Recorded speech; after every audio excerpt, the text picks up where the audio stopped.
Hey, everybody. Welcome into episode 45 of the Fuzed Relativity Podcast. Friday night coming at you, thinking about the Ingenuity helicopter with that intro. Still like that little guy.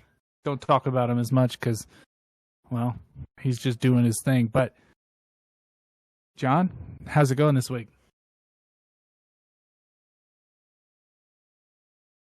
Sorry, the younger generations have a little bit better off than we do.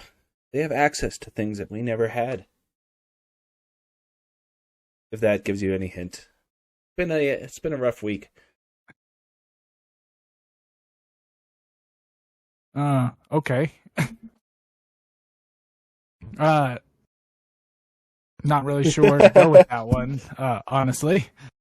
Yeah, I know, didn't mean to be super down and depressing. It was just like, if only we had access to stuff when we were a bit younger. Yeah. We might be lazy. You never know. Nah. Well, growing pains. I'm guessing that's a play on growing pains, but growing pains.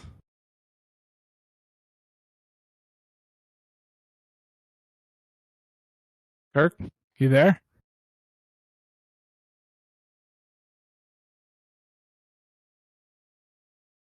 Okay. I'm guessing John- that's a no. What would you like me to do, Chris? Oh, are you back?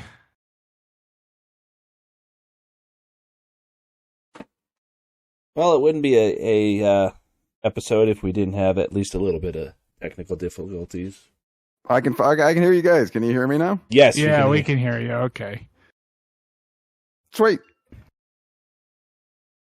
I was making comment as we run through some technical difficulties. Growing pains, I'm assuming, is like a clever wordplay on growing pains, but growing pains. My name is Kirk, and the star of Growing Pains growing up was Kirk Cameron. So a little growing pains.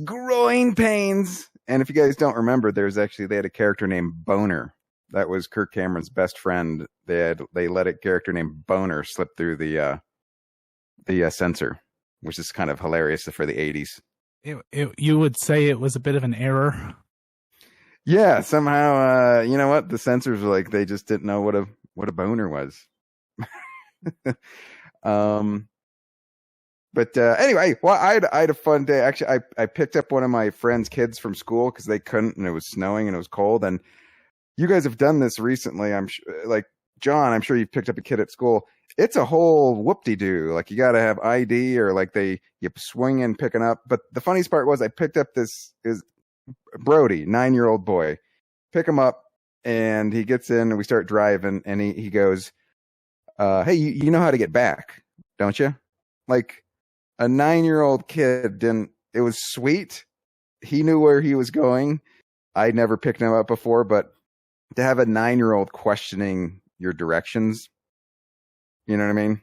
Like, that would not be if you can't find MapQuest or your directions, you're not going to ask a 9-year-old. They don't know. Does MapQuest still exist, Kirk? I don't know.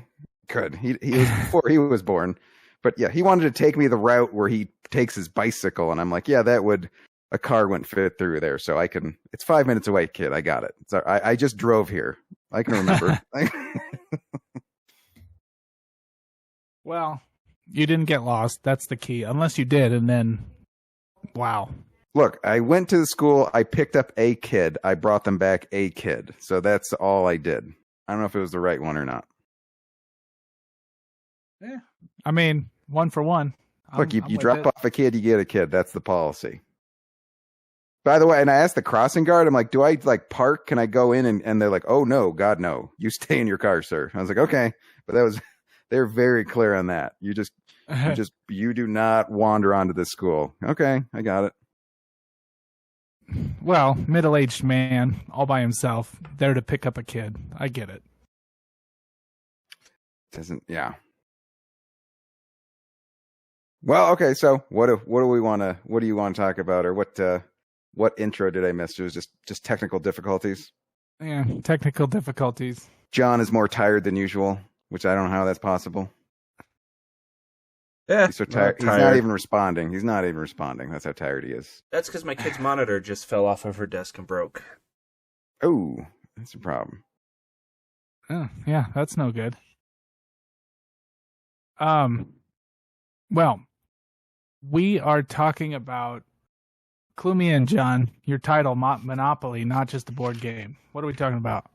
Let me kind of. So Microsoft bought Activision, or announced that it was buying Activision, which in and of itself is, Can you give me a dummies? Can you give me a dummies version of Activision? Because I'm clueless. I have no idea what you're talking about. It's just video games. Yeah, Yes. Activision is a video game production company, Okay. and they make some of the world's most popular video games. World of Warcraft being one of them. Yeah, it's if it clues you in at all, Kirk, the deal is reportedly $68 billion. Oh, well, that's nice. I'm glad we don't have money to educate our young people, but hey, we got $68 billion to spend on video games, so that's good. Well, the thing about it is I was reading into it, and it's kind of an interesting, bold move on Microsoft's part. Is this like a defensive thing, or they think they're getting swallowed up by Amazon or Google or anything? No, not a bit. It's I think it's an aggressive move because for years Sony has touted and said that they were the number one company that made, or that had, they had all the first party exclusives, and Sony was very, very adamant on buying exclusive rights, like early release, or they bought the exclusive launch titles for some things, and then Microsoft wouldn't get them for a year, 6 months to a year later. This is now Microsoft saying F you to Sony and buying all of the companies that make great third-party exclusive games. So Sony had the monopoly on it, and Microsoft is sort of throwing its hat into the ring, so to speak. It's going to attempt to take some of that market away. Well, because if what people are worried about comes true, to where Microsoft would make games like Call of Duty, Overwatch, some of these games that are heavily played, if they could make them exclusive to Microsoft, that would absolutely crush Sony. So essentially what they make is like, okay, you can't, any Sony game won't be compatible with Microsoft equipment. So if you have Microsoft, would it get to that level? No. So essentially you have PlayStation and Xbox. All games are, most games are launched on both systems, but some games are only launched on one system or the other depending on who has the rights to the game.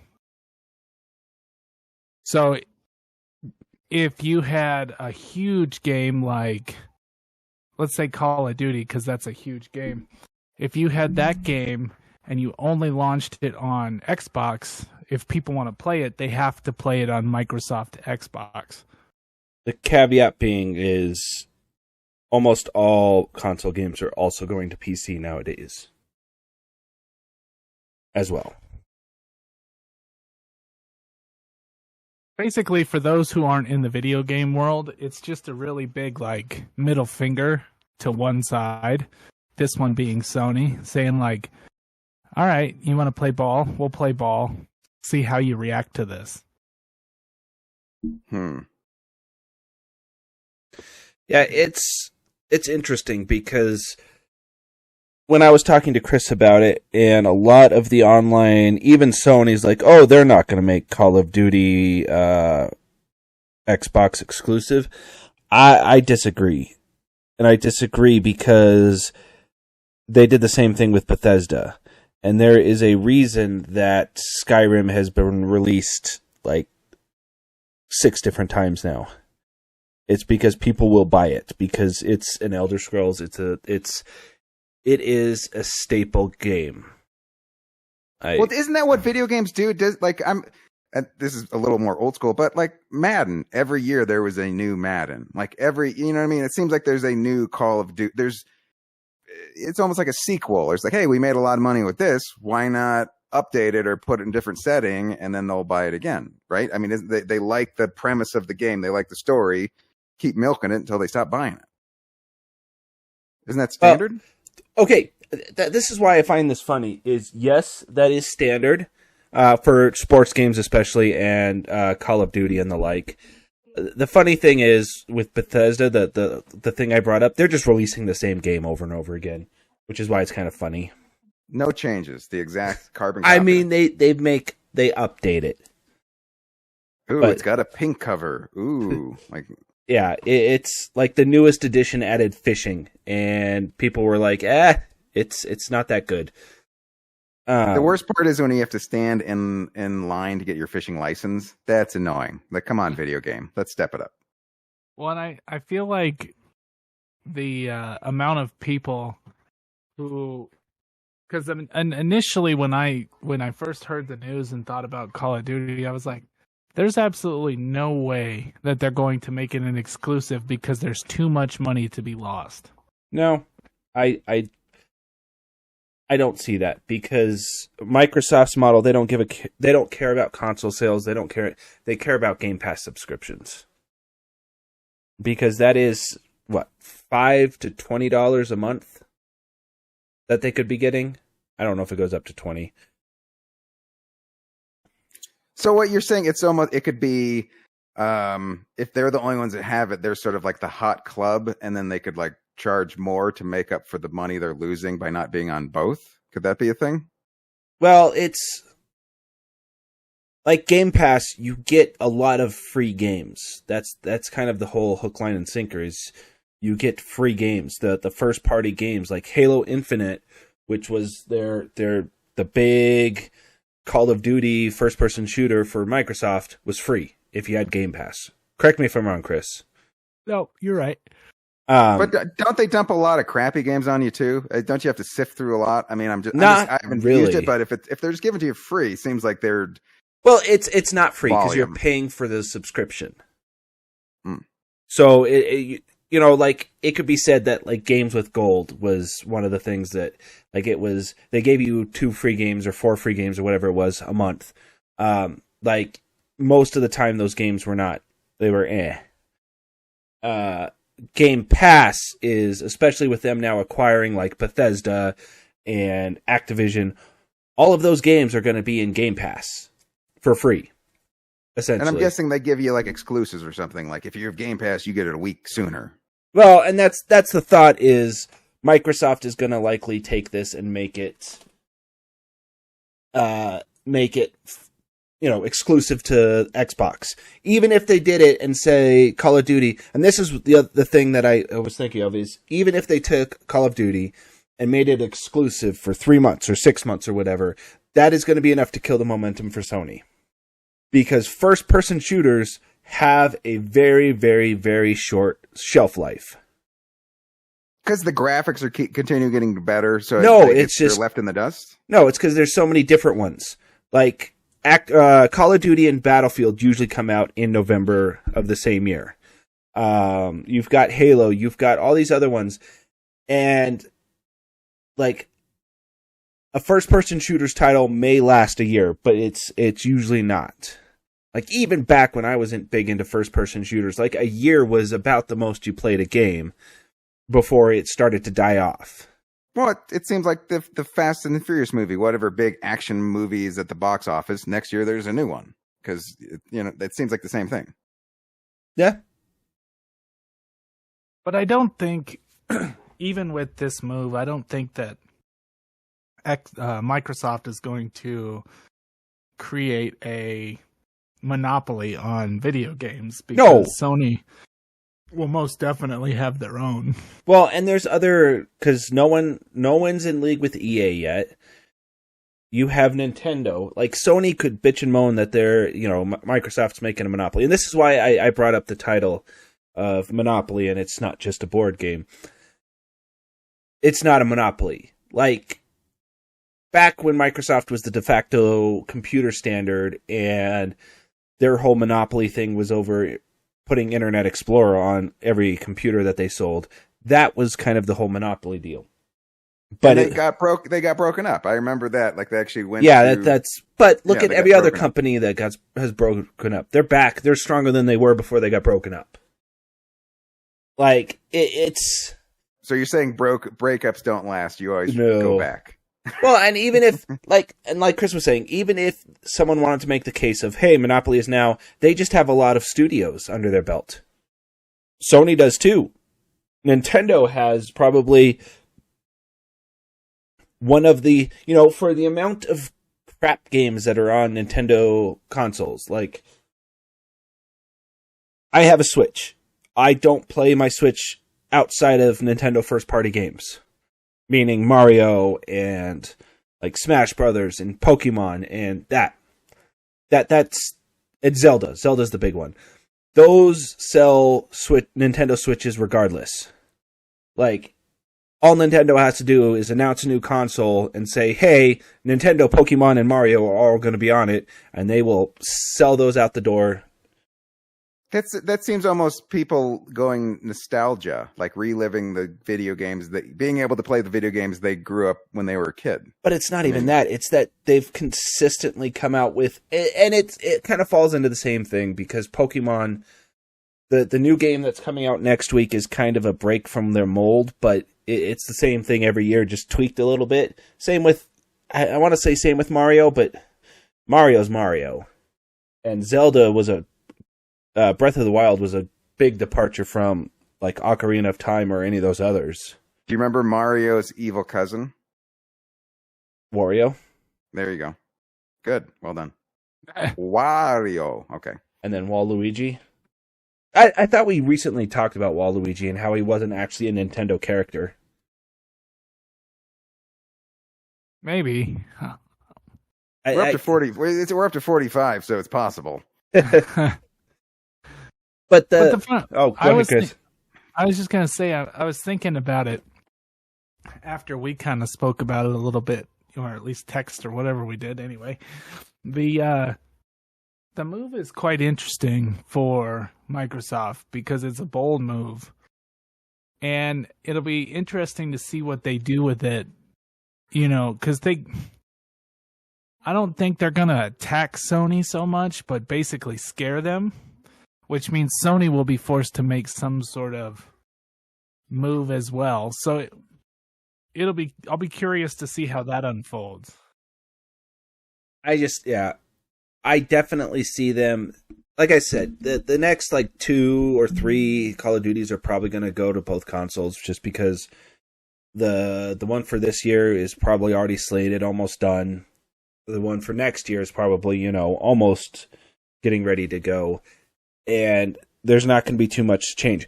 The other thing is, and this is what kills me, is if you were to program a game, let's say Chris wanted to make a game, and he did all the programming and did everything and used a game engine.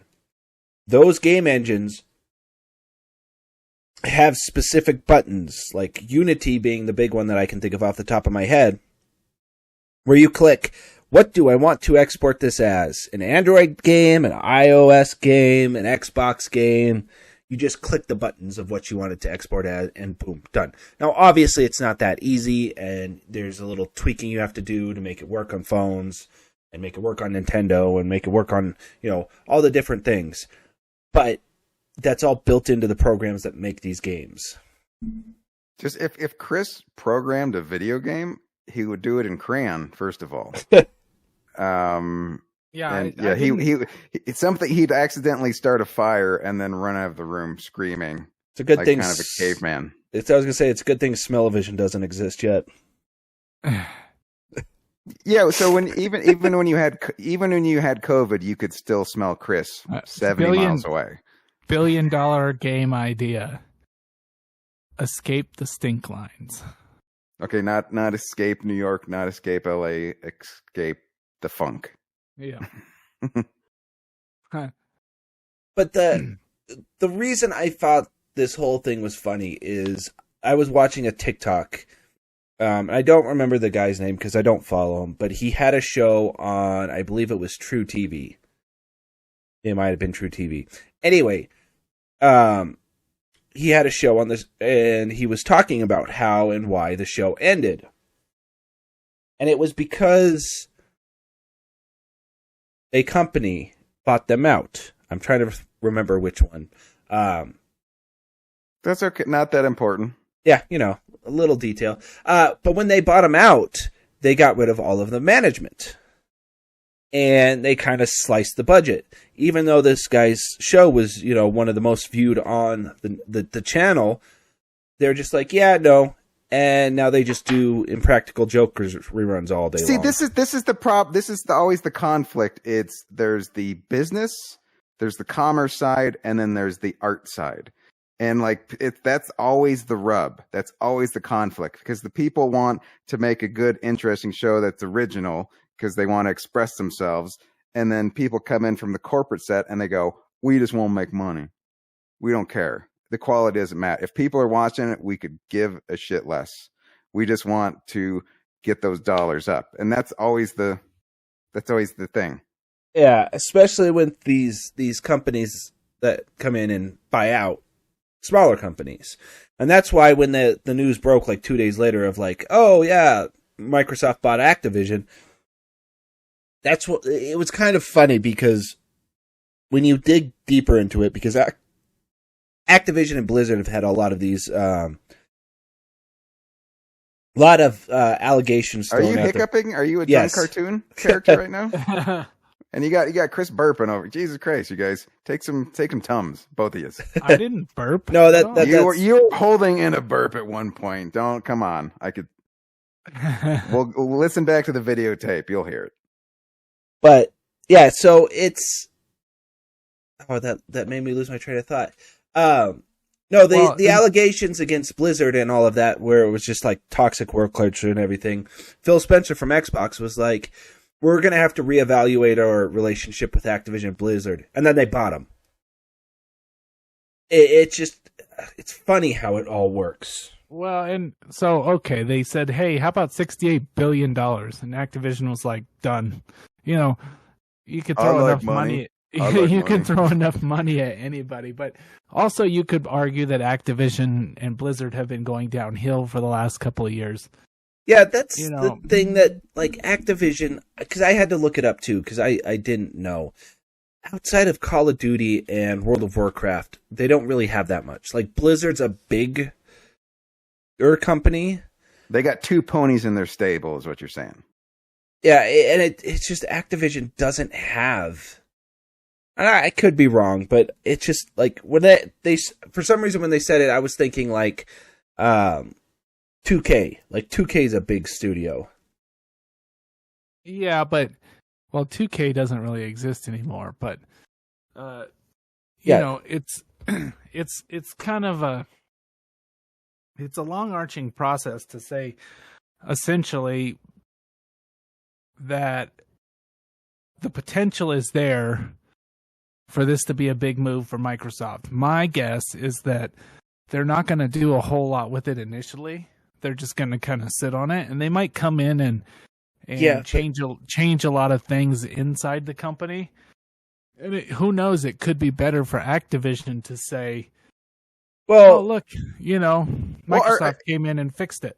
Is there something you said if you step into the market, then Sony will have to, in defensive mode, spend more money to try to compete and stay above, and then you're not churning out more stuff. It's more of draining Sony, or is that just cold-blooded business? The argument could be made that it's going to make better video games because it's going to. Sony's going to have to come up with their own thing and work with another company to make a game that would be more exciting than anything you could get on Xbox, which would then force Xbox to make a better game. So theoretically, the consumer could actually win in this scenario. Right, and that's always the thing about monopolies. They crush competition and innovation. So if you have competition, like you have, two swords make each other stronger kind of a situation where they bring out the best in each other, and then, the video game consumers win. I think you were going for iron sharpens iron. Is it iron? Did I say steel? No, you said two swords. All right, steel sword. You didn't specify which metal. What else are swords made? Look, it wasn't paper mache. Those are the worst swords. When you get in a sword fight, not paper. Go with a machete, not paper mache, people. I mean, you could do bronze. You could do steel. Yeah, there's all different kinds of metals to. Mozzarella infused. Huh? Come on. Deep fried sword with some dipping sauce. Now you're talking. This is delicious. Ow! Ow, my heart. Ow. And the cholesterol. What got that guy? Was it high cholesterol? No, it was cholesterol through the heart. The deep fried mozzarella sword plays the long game, is what I'm saying. Yes. What were we talking about? The thing that a lot of people are hopeful for is that Microsoft has changed a lot in the last few years. Like Halo Infinite, I think, is the example I heard of where they gave them more time to finish the game instead of making them kind of rush through it. I wish I knew more because I don't play Halo as much as I want to, and like we've tried. Well, it seems like if you give a time, like if every November 1st, you're supposed to come up with a new version of something, it seems like the creativity could be forced or rushed rather than just, hey, let's put out a new Halo when we have a good idea. Instead of hell or high water, we have to have a new Halo. Ooh, they have new boots. Ooh, that's the different boots. You know what I mean? Like. Well, and they've moved to that model over the last probably 2 years, because they've stopped releasing so many games, but updating the ones that they have. So that's kind of already in the works, Kirk. Oh. What about Atari? Can we talk Atari? No, okay. You know what? That got a scoff of disgust. I think Pong is still one of the most popular games in the world, or something like that. What? Yeah. There's no way that could be true. You made that up. Or maybe it's like still one of the most liked games. I can't remember. There was something about Pong. It was people like Pong. It's classic. It's it's like an OG. I think that you're just paying respect. You know what I mean? Like, hey, because you led to other cool things, so good on you, sir. Well, yeah. I mean, people got addicted to the Space Invaders back in the day. People got really addicted to that, and it was a huge deal when that first came out. Right. Not as bad as the opioid crisis, but still, it was rough. You're right. Yeah. Now if you saw Space Invaders and you were a kid, you'd be like, this game sucks. Oh yeah. Like the football guys that would run on the metal, they were magnetized, they just spin and never run in the right direction. That was a terrible game. Terrible. Absolutely terrible. Okay. That's not how Bo Jackson runs. I know that's not how he runs. I've watched him. He rarely spins around that many times. He would get dizzy. He would throw up all over his mask, and that shield would hold it in. No bueno. Well, I mean, it's definitely interesting, John. I gotta tip my cap to Microsoft because I think it's a bold move, and I'll be really curious to see how it goes forward because we won't know for a while, but eventually they're going to tip their hand and it's going to be exciting. So are you rooting for him? Do you want it to work? It seems odd to root for $1 billion corporation. Come on, guys, you can do it. They're all billion. That's the funny thing is when you get into video games, all the major companies that hold, not that produce because there's still a lot of indie games, But all of the like publishers and people that have their hands in all the pots, they're all billion-dollar companies.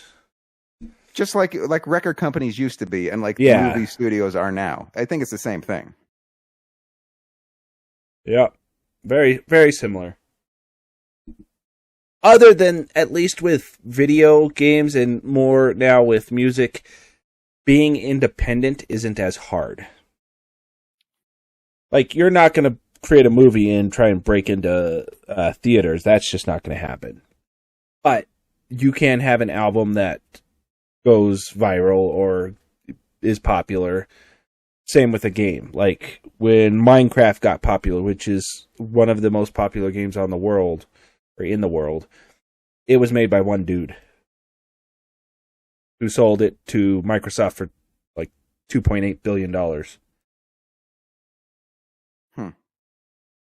The flip side of the coin is, and I think that's why I'm more interested in it from a business aspect, is because Microsoft has done something that gives them a little bit of power.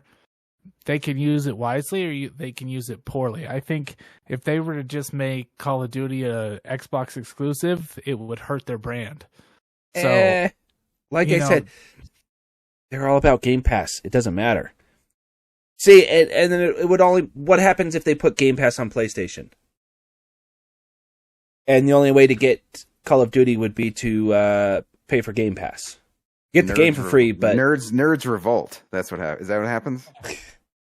There's ways that they can exploit it without... There might be PlayStation fanatics out there who are like already plotting against Bill Gates. It could be happening. I mean, that would be fine if he still was anywhere near Microsoft. You're thinking Phil Spencer. Well, and not for it seems like I don't mean to stereotype, but it seems like if you're into video gaming, you're pretty good. You like hacking, you like figuring out a way to get around systems. You know what I mean? So it's like you've created this huge following that if you put something out, they could probably figure out a way to, you can burn a copy, get a free copy, borrow a buddy's password, or you know what I mean? It seems like it's like problem solving, and they would, right? I mean, am I way? Yes. Percentage of computer people would love to have a hacking problem to solve. Yes and no, because it's always going to come out to the computer. That was one of Microsoft's big things, is that when they were rebranding Windows 10 and going into Windows 11 with Xbox, they were like, it's all going to be one. Everything that you can do on the Xbox, you can do on your computer, and vice versa. So the people that, like, you can't hack. You can, but it's not as easy to hack a PlayStation and put Call of Duty onto the PlayStation that you don't physically own a copy of. Like, so these billion-dollar corporations also have their security team of computer nerds who are fighting against so they're good at protecting their stuff. Well, it's not just that. It's that you're using a console that is very encrypted, very secure, with there's region locks to games. Like if you bought a game from Germany and tried to play it, well, granted, I don't know how well this still works, but back in the day, if you had a game from Germany or Japan or something and tried to play it in the US, it wouldn't work. Like DVDs used to be this, if like a DVD from England, when it wasn't compatible over here. Yep, same thing. But also, yeah, go ahead. I was just about to tell you to shut up, so it's funny you're jumping in. Well, yeah, I mean, I was listening, to John explain the things, but it just seems like people are so devoted to the systems. Like, I'm an Xbox guy. This guy's a PlayStation guy, So I'm a Ford guy. I'm a Chevy guy. I'm an Apple. And I'm an Android. Yeah, exactly. The problem is it was mostly Sony, because Sony was undoubted kind of winning, because Nintendo Switch, which really isn't a competitor, but it is. It's complicated and convoluted, but Sony fanboys were the ones that were the biggest. We're the winning. This is I will never buy anything other than Sony. That was largely just PlayStation people. So you just summed up this computer thing to a Facebook relationship status. It's complicated. Yeah. That's what you just did. And more importantly, I like that there was a lot of PlayStation guys out there because, like I said, I'm an Xbox guy who, when they saw that Xbox bought or Microsoft bought Activision, were just like, damn it. So that's my stance. I'm sticking to it. All right. I don't think it's going to cause a civil war, but no, and I know Microsoft has been trying to get Game Pass on the PlayStation, and I have a feeling this is just a further... Sony knows that this isn't going to affect them. They said it wasn't going to affect them, so I'm assuming they're going to bow and let Microsoft do something like put Game Pass on PlayStation.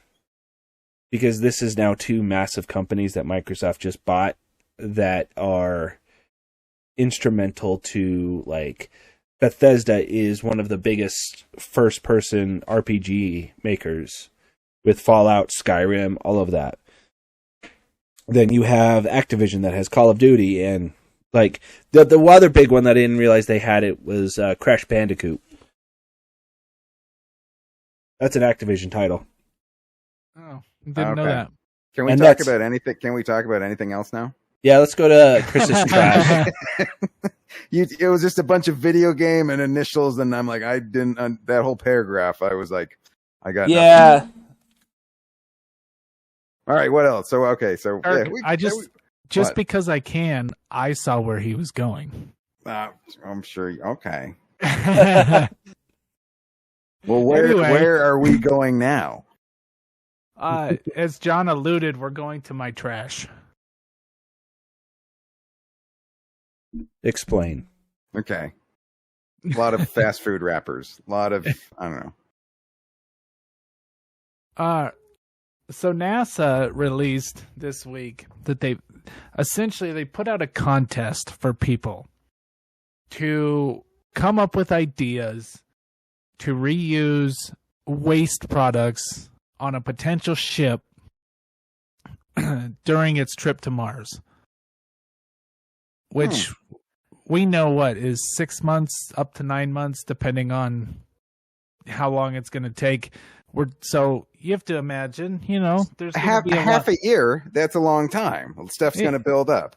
Yeah, you're gonna have some waste, even in a space scenario where you're eating freeze-dried meals and such. You got pouches, and not to mention people use the bathroom. Doesn't change in human space. Waste. That's right.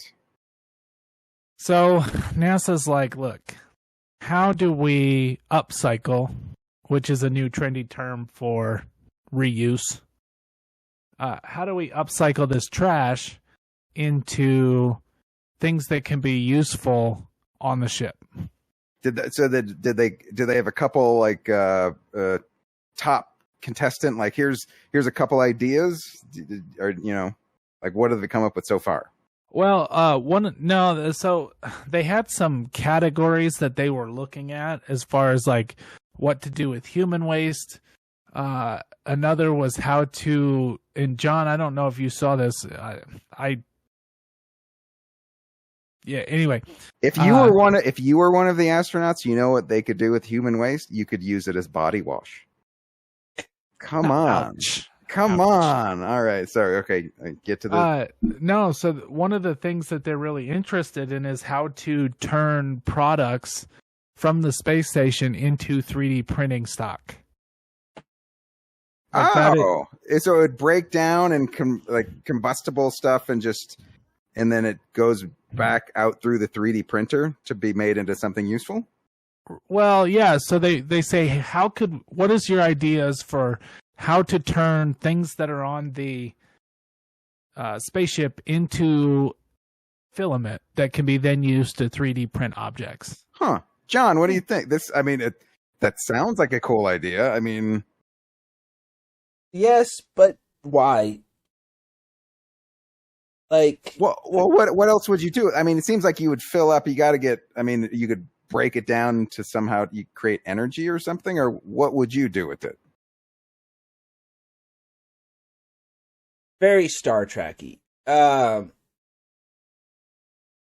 Says the guy who brought up food replicators. Yeah, I know. Do you just jettison? You just jettison the waste. You just No, you just let it but- fly out in space. I don't know too much on the ISS, but like liquid waste is infinitely recyclable. They already do that. Like Waterworld, like Kevin Costner pees and he drinks his pee. That kind of stuff. Yeah, almost all the water on the ISS is recycled. Technically, all the water on Earth is recycled, but you know. But what about just the food waste? Like you get material that's just but it that's breaks just down. You just like most food waste you'd be able to compost, and if you're on a long duration mission with hydroponics or anything else, you would compost it into nutrients for said plants. But how long does it take to? You eat a potato in 3 months. It starts to break down. I mean, like how long would it take to? I mean, if you're only flying 6 to 9 months, in that time, would it have? I can't imagine food would break down that fast. Maybe I don't compost, so I have no idea.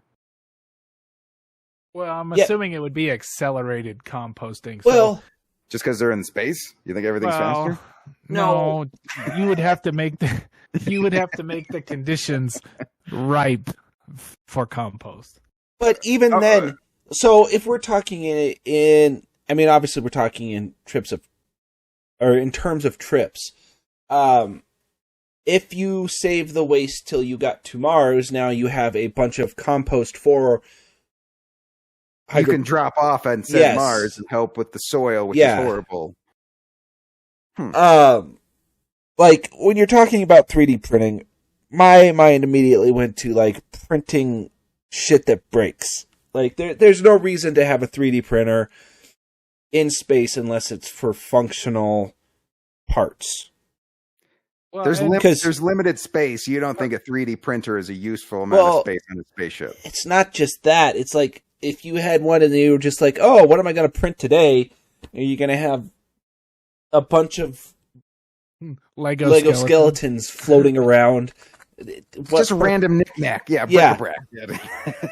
It's like that's not beneficial to a space trip whatsoever.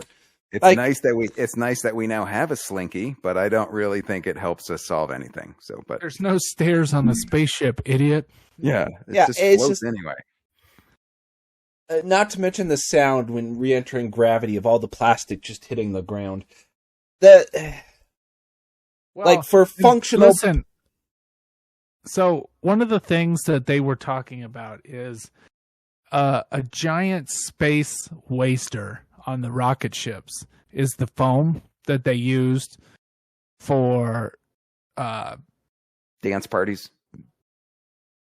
Come on, different kind of foam, Kirk. All right, different foam. Got it.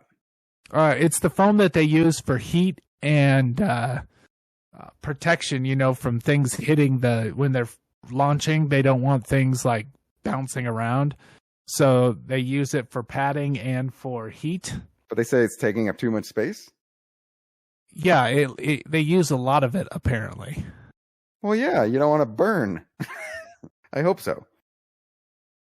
And so, they're trying to figure out a way that they could possibly 3D print with that particular material that would then be beneficial to the mission. Now, it just dawned on me. You're talking about NASA. Yes. Yeah, this is archaic and out of the... So, I see where you're going from. The problem being that it's NASA. And NASA is 10 years behind right now. Probably closer to 20. In fact, they're still stuck in the 60s on some aspects. Like, I get that reusing the foam would be a potential benefit. But if you're using it for heat retention and it's inside the capsule, you wouldn't want to get rid of it. If it's outside the capsule, there's a whole slew of problems of getting it from the outside to the inside to be reused. And then, like I said, it boils back down to, even if you could process it into something that is reusable and printable, what the fuck are you going to print in space? It either has to be functional, or you're going to end up with a bunch of Lego skeletons floating around. My question to you, John, is why would you not want 100 Tinkercats flying all over space? I gave you allergies. The litter box. I gave you that Tinkercat. There was some sharp ass bits on it. It's sitting on my desk. I'm looking at it right now, and I would print one of those in space. It'd be the first Tinkercat in space. So there's 100 of those floating around. You think it's going to take a astronaut's eye out? That's what you're worried about. Well, potentially. I've got a slowpoke Buddha here that is sharp as shit at some points. So I understand the concept of reuse. You know, it's a great idea. Now, my only problem is NASA is asking the population for insight into what to do with it, because they don't know what the hell to do with it themselves, which makes me think that the problem is bigger than... The problem is non-existent. It's NASA. They're...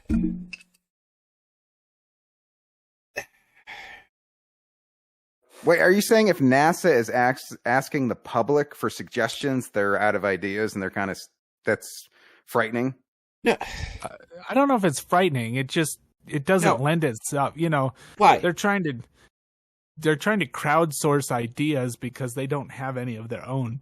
You're NASA. You're rocket scientists. You should have some ideas. True. They've always done this. It's NASA. Why limit yourself to the ideas of a bunch of, rocket scientists stuck in rooms when you can open it up and have a kid say, "Oh, hey, why don't you do this? This sounds like it would be fun," and it spurs an idea that could potentially work. Like that's the whole thing with NASA. NASA is about imagination and who knows where the next great idea is going to exactly. come from. Like you're not gonna. It's a good idea to open it up to the public and ask, "Hey, what do you think?" Because then you have people that come up with, unique ideas. Let's say you have someone that works strictly in recyclability. Like there's a TikTok account that I follow that her whole thing was she makes sand out of recycled glass.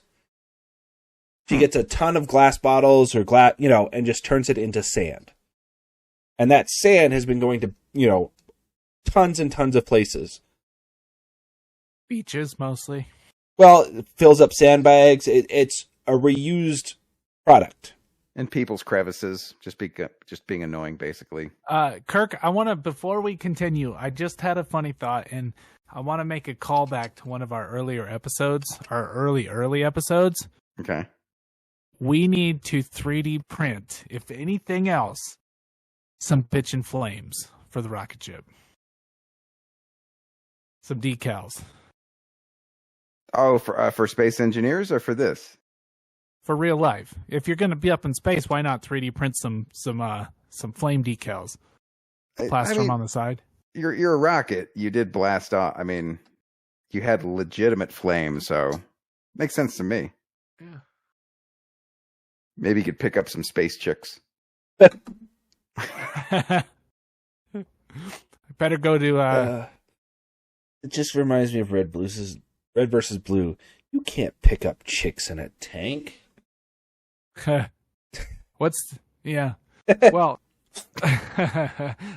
so I'm just thinking, how fun would it be if the Fuzed Relativity crew put together some sort of idea for NASA, and then possibly we could, be like NASCAR and put our decals on the rocket ship as it launches. You want to slap a Fuzed Relativity sticker on the next spaceship that goes up. Yes.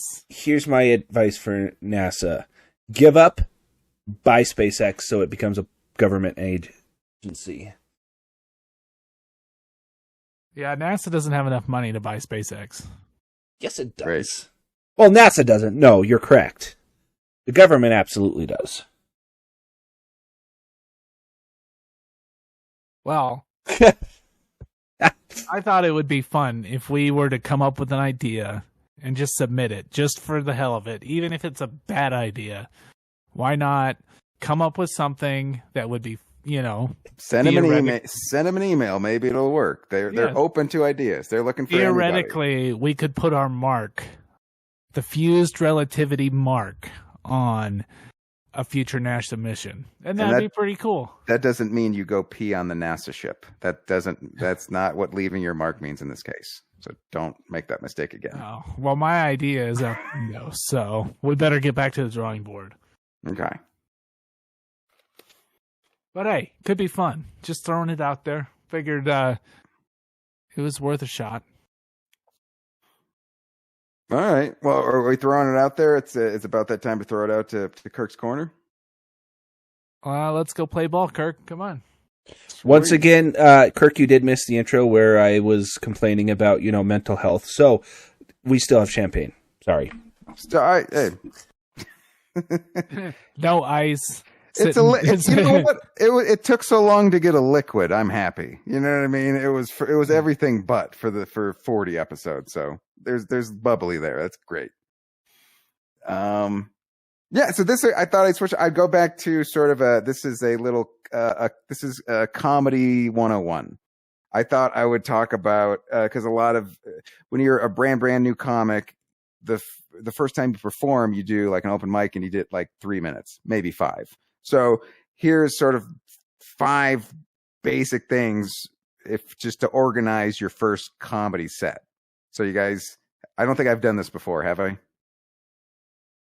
No, not this particular one. Yeah, I was gonna say I don't think so.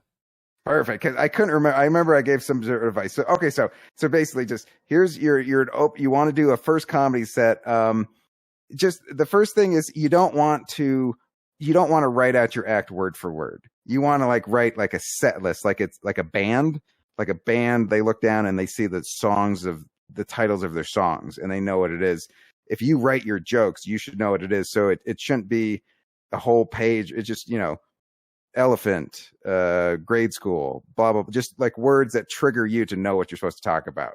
So if you write it out word for word, you start talking and then you forget a word and then you get all nervous and it goes to hell. So don't do that.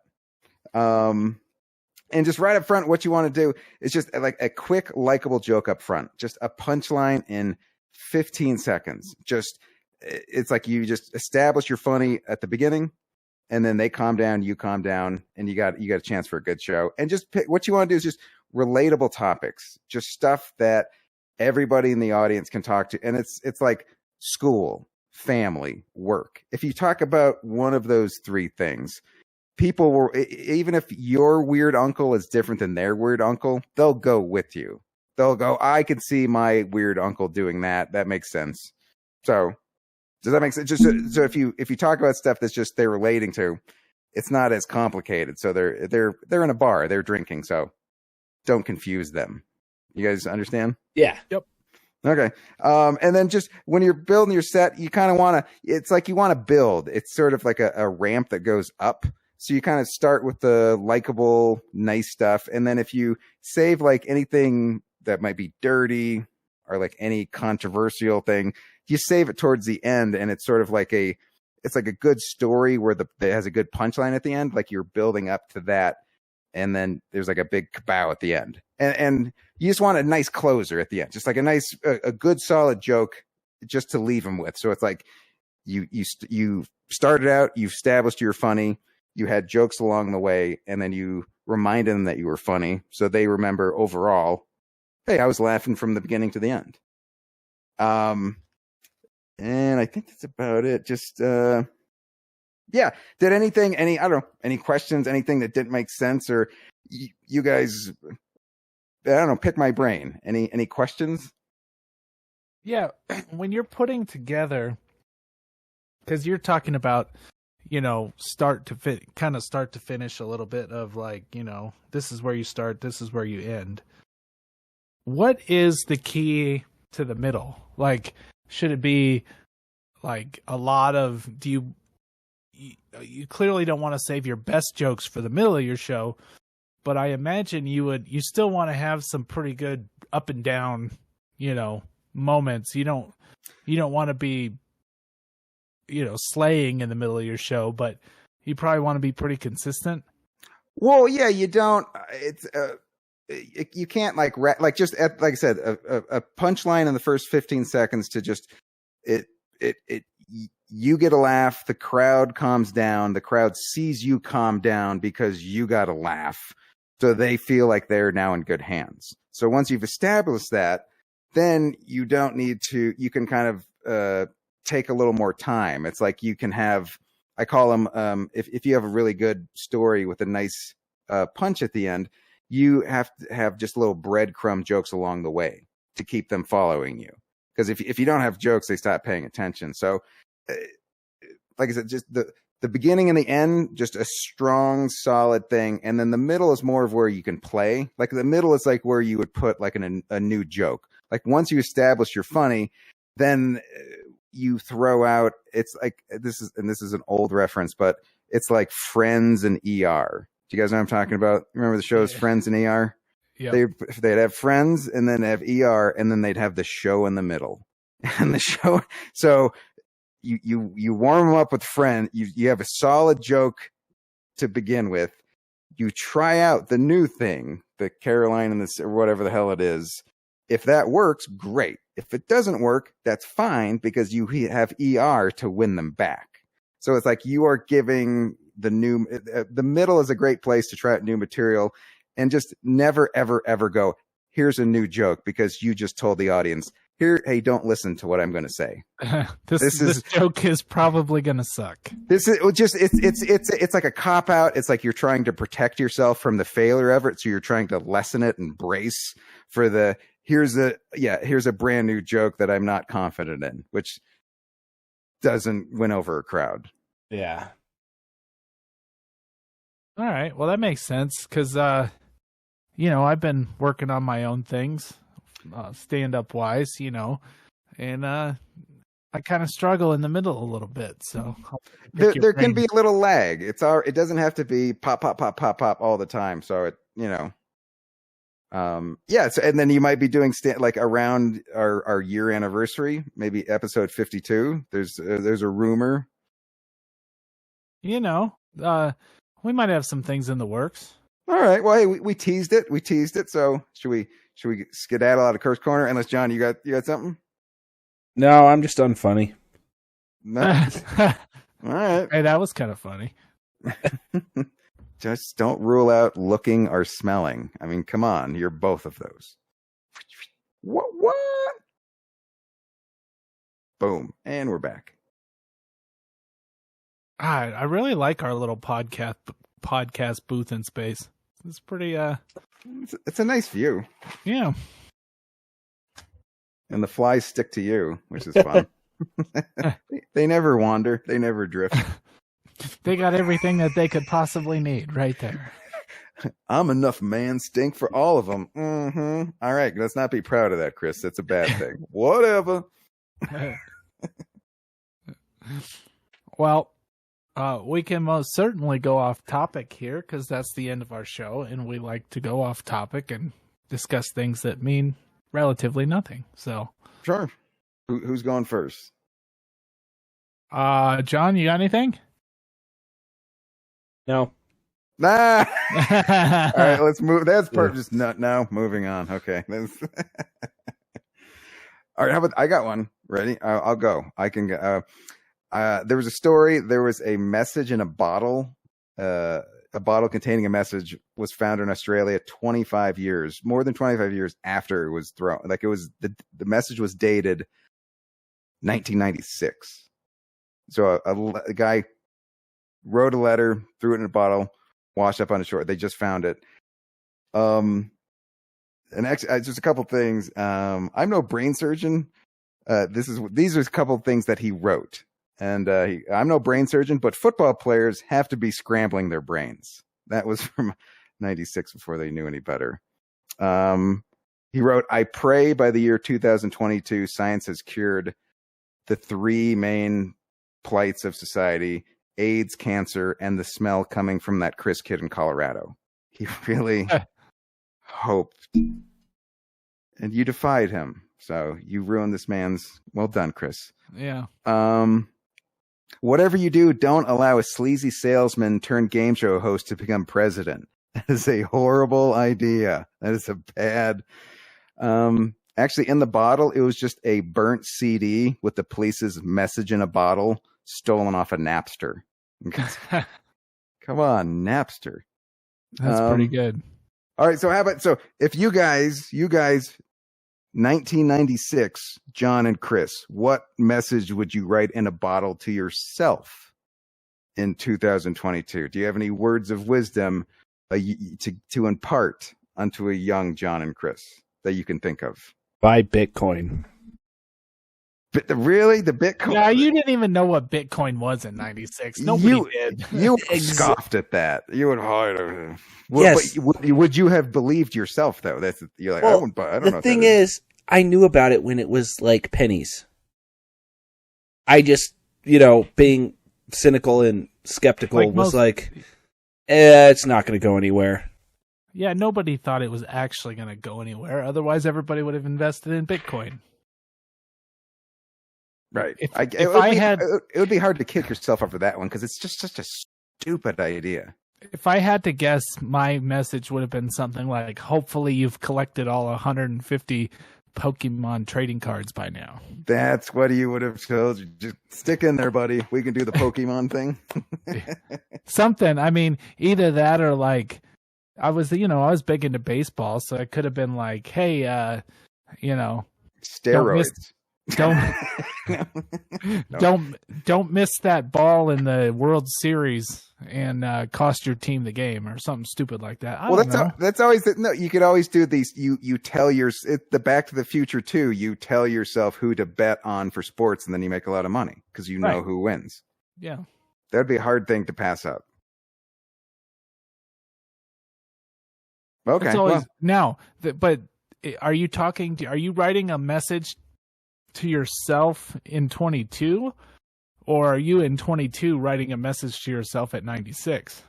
Your 2022 you is dropping a note. What knowledge would you want to drop on the younger you to make your life a little better? Oh, I misunderstood. So I was going to say, if you're sending it back in time, buy Bitcoin. I thought you were talking about what message would you send in 1996 or from 1996 to 2022? No, backwards. To young you, to words of wisdom. Yeah, okay. All right. Well, Pokemon's out the window. Have you been sniffing rubber cement? What do you didn't fall? No, I'm just kidding. Okay. John, you made your you had a point to make. Well, he's Pokemon cards. If you kept the originals, you could still make quite a bit. My apologies to your Bitcoin thing, because that makes more sense now.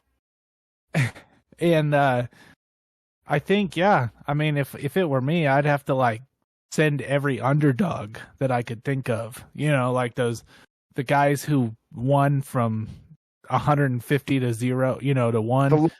The long shot, Villanova, Georgetown. Right. I know that. Yeah. John has no see John, you see what happened when you talk computers, you see how I feel? It's the exact same thing. What just use that blank that's well, hey, look, we all have our things. If there's no redundancy here, nobody knows the same stuff. That's good. Everybody knows their area. So did you have something for off topic? I did. So you guys heard about the volcano that exploded in Tonga? Yes. Created a tsunami. Yeah.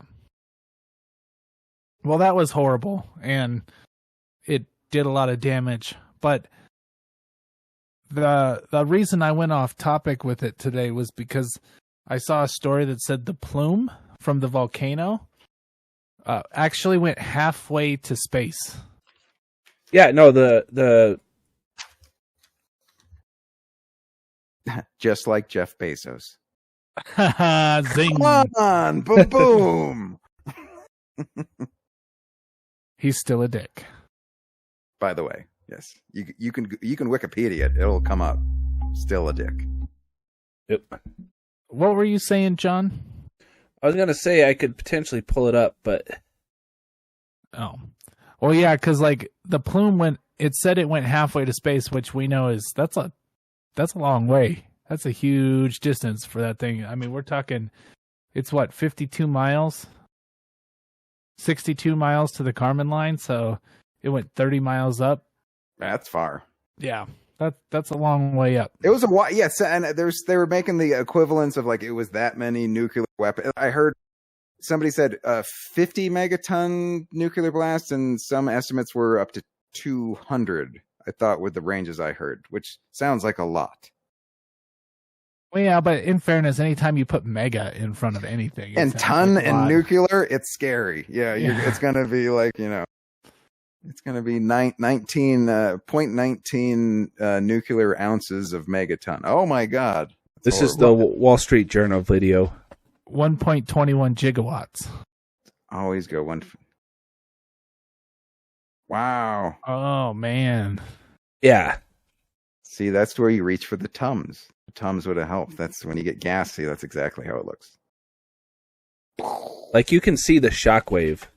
Yeah, no, it's intense.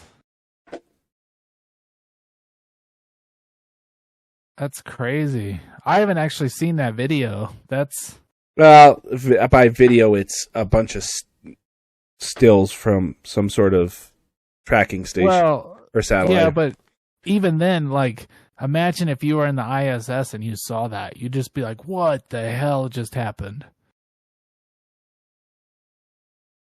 Yeah. That's crazy. And you'd be happy that you were on the ISS. Look at those suckers. They blew themselves up, and now I'm up. Ha. Yeah, you would have to think like someone dropped a bomb on some country. You know what I mean? Like that's that's what that looks like. It was definitely a unique thing because underwater explosions or underwater volcanoes are extremely rare. Yeah, and there was like people I think off the coast of Oregon, or I think it was Washington or Oregon, one of them. They were like trying to surf the waves. Yeah, it made it all the way to the West Coast. Yeah, it was crazy. Yeah. But they were like people out there thinking they were going to catch some, killer waves. Killer volcano waves. Yeah, they were like, get off the beach. It's not safe. It's a tsunami. You dummies. You jackasses. But the waves are going to be totally tubular, man. Wow. It'd be gnarly. There was a lot of people that I heard heading in California to the beach to catch the waves and then were disappointed. Yeah, because like if anything cool happened, there would have been millions of stuff but it didn't seem to really have much like wallop when it came ashore. The islands near it were decimated, right? But the California, they were saying it might hit California and the coast. Well, again, that falls back to it's underwater volcanic eruptions are extremely rare, so they weren't exactly sure. It was hard to predict. It would be funny if like what they found out, what stopped the wave from hitting the West Coast was like all the plastic, all that floating plastic. Like that's what actually it was a barrier. It saved us. Thank you, plastic. So, well, that was devastating for the island Tonga, but it was. It's like think about. We've talked about it before, Kirk. What is it? Yellowstone is a supervolcano, and this was just an underwater eruption. Imagine if Yellowstone were to explode. No, that's depressing. I don't want to.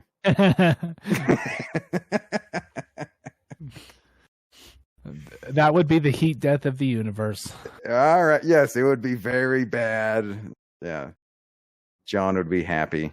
As long as there weren't people around him while he was being burned to death by the heat death of the universe, he's fine with that. So, which is ironic because you guys both hate people. You're not fans of people, but you both made people. Let's save that. Let's shelve that for next episode because we're about out. But food, let's just let that pinball around and let's talk about that next week, okay? For episode 46. Holy cow. Yeah. Yeah. Well, hey, we managed to make a pretty decent podcast out of Monopoly and trash. So Yeah. That's quite a journey. We went through video games, electronic football, spinny things. Like it was a journey. It was a trek, this one. So if you stayed with, well done. And just to round out the first statements I made in the beginning of the show, that just shows our ingenuity. Yes. Yeah. Little space whirly bird doing its thing up on Mars, still holding strong. I guess I missed that part, and I'm glad. I'm kidding. I kid. Okay. I'm going to tell Ingenuity you said that, Kirk. All right. It's programmed to not love. Not if the not if the engineers have anything to do with it. They're probably going to make me cry when that thing finally goes out. Mm-hmm. But that's okay. We will move on. There you go. Yeah, let's close her out. Let's wrap her up. Yeah. Well, I was just going to say, John, anything to add to the podcast before we close it out? Nope. Very distinct. Very poignantly one-worded tonight. That's all right. All right. Let me give it I'll one word. Boom shakalaka. All right, go. Boom shakalaka. I don't think I can really top that. So for me, John, and Kirk, thank you everybody for listening again to episode 45. Can't wait for episode 46. Everybody, can't wait to see you hanging out here next Friday. Go boldly, friends.